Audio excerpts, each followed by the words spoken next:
komponen utama ekonomi Indonesia.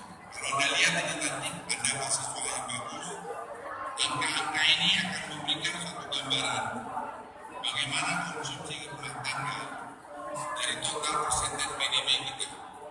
Anda lihat di slide ini. Ini data kalian perlu ambil dalam informasi baru. Karena ini data yang paling akurat yang menunjukkan bahwa ekonomi kita juga cukup bagus.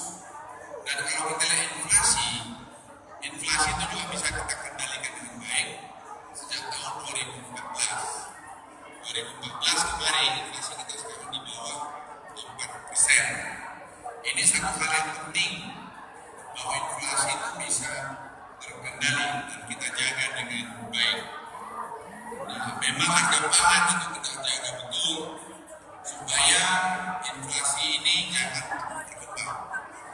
Negara-negara yang maju, inflasinya itu kalau bisa dijaga di bawah 4% atau di bawah 3%. Kita mencoba ke arah sana. Program pemerintahan pemerintah juga